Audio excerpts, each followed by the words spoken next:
The story of Nirmala, Part 1. The story of Nirmala, a dowry system and a mismatched marriage, was published from November 1925 to December 1926 in a magazine called Chand, in Allahabad. The main character in this story is a 15-year-old girl named Nirmala, who is married to Totaram, a middle-aged and father of 3 children.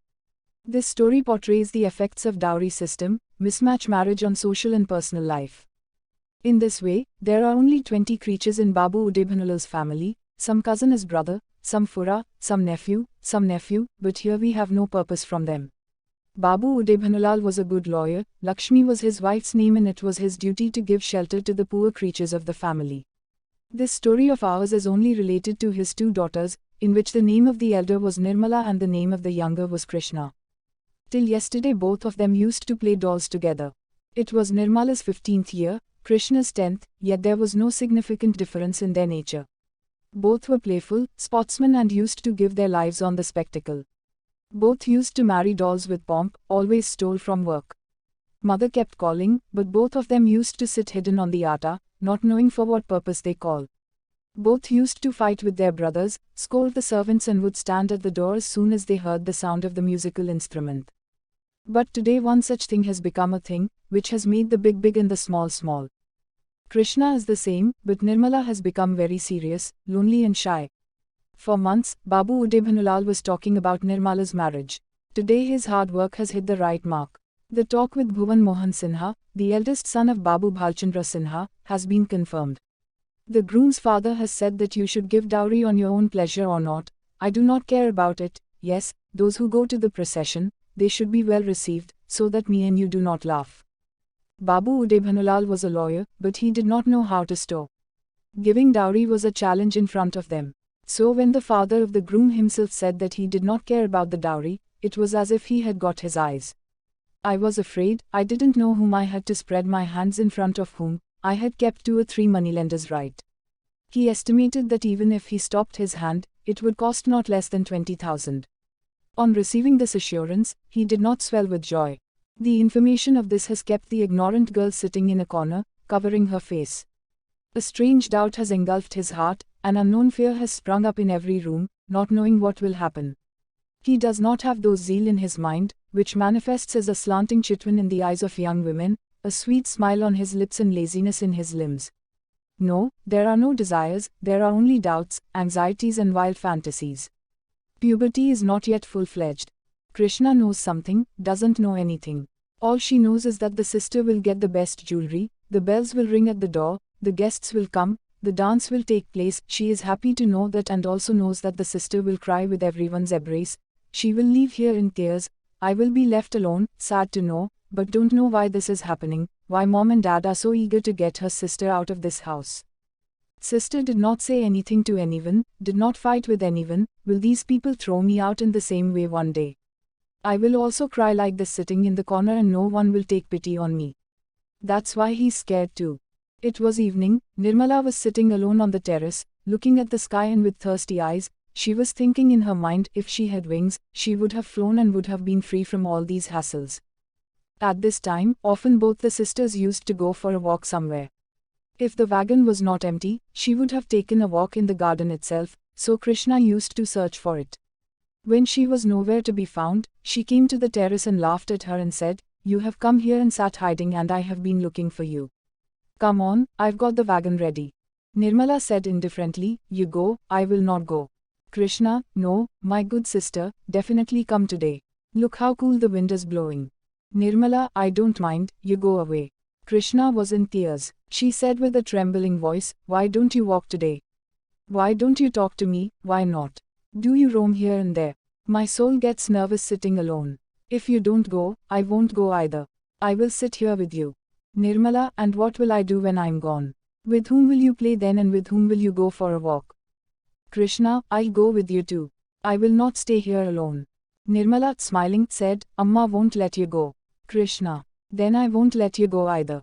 Why don't you tell Amma that I will not go?" Nirmala, "I'm saying it, someone listens." Krishna, "So isn't this your house?" Nirmala, "No, if I had a home, why would someone forcefully eject it?" Krishna, "Similarly will I be fired someday." Nirmala, "No more will you be sitting here. We are girls, we don't have a home anywhere. Krishna, Chandar will also be fired. Nirmala, Chandar is a boy, who will take him out? Krishna, so the girls must be very bad. Nirmala, if it weren't bad, why would you have been thrown out of the house? Krishna, Chandar is such a crook, no one can drive him away. We and you don't even do any bullying. Suddenly Chandar reached the roof hurriedly and seeing Nirmala, she said, well, you are sitting here. Oh, now it will ring, Didi will become a bride, will climb on the palanquin, oh. Oh. Chandar's full name was Chandrabhanu Sinha. 3 years younger than Nirmala and 2 years older than Krishna. Nirmala, Chandar, if you tease me, I will go and tell your complaint to Amma. Chandar, then why are you teasing? You listen too. Oh ho ho, now you will be a bride. Why Kishni, you will not listen to the music. You must have never heard music instrument like that before. Krishna, will it be better than the band? Chandar, yes, better than the band, 1,000 times better, 1,000,000 times better. Knowing what a band you heard, then you started to understand that it does not make good instruments. The players will be wearing red uniforms and black caps. So beautiful, would you know what to say to you? There will also be fireworks, winds will fly in the sky, and if the stars are there, then red, yellow, green, blue stars will fall apart. It will be great fun. Krishna, and what will happen, Chandar? Tell me, my brother. Chandar, come on a walk with me, then let me tell you all the things on the way. There will be such spectacles that seeing you will open your eyes. There would be flying angels, real angels. Krishna, well, but if you don't tell, I will kill you. Chandrabhanu and Krishna left, but Nirmala was left sitting alone. At this time he felt very upset because of Krishna's departure. Krishna, whom she loved more than her life, has become so cruel today. She left alone. It was none, but a sad heart is an aching eye, in which even the wind hurts. Nirmala was sitting and crying for such a long time. Brothers and sisters, parents, everyone will forget me in the same way, everyone's eyes will turn away, then maybe I may even yearn to see them. Flowers were blooming in the garden. Sweet smell was coming. Chat's cool breeze was blowing. Stars were scattered in the sky. Nirmala fell asleep lying in these mournful thoughts, and as soon as she saw her eyes, her mind started wandering in the dreamland. What does she see? That a river is making waves in front and she is looking at the boat on the bank of the river.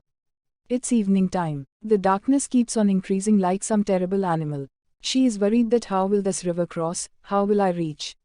Crying that if there is no night, otherwise how will I be here alone? Suddenly he sees a beautiful boat coming towards the pier. She jumps happily, and as the boat comes to the pier, she rises to climb on it, but as soon as she wants to set foot on the boat, her sailor exclaims, there is no place for you here.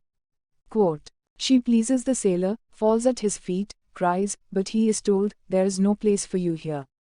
Boat opens in a moment. She screams and starts crying. How to stay overnight on the uninhabited river bank. With this thought she wants to catch that boat by jumping into the river, that at this point a voice comes from somewhere, wait, the river is deep, you will drown.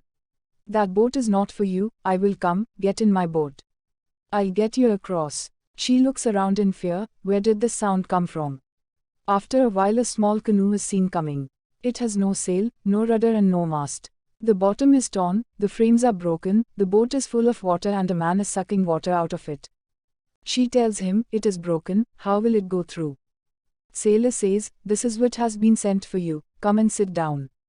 She thinks for a moment, should I sit in this or not? In the end she decides, sit down. It is still better to sit in a boat than to be alone here.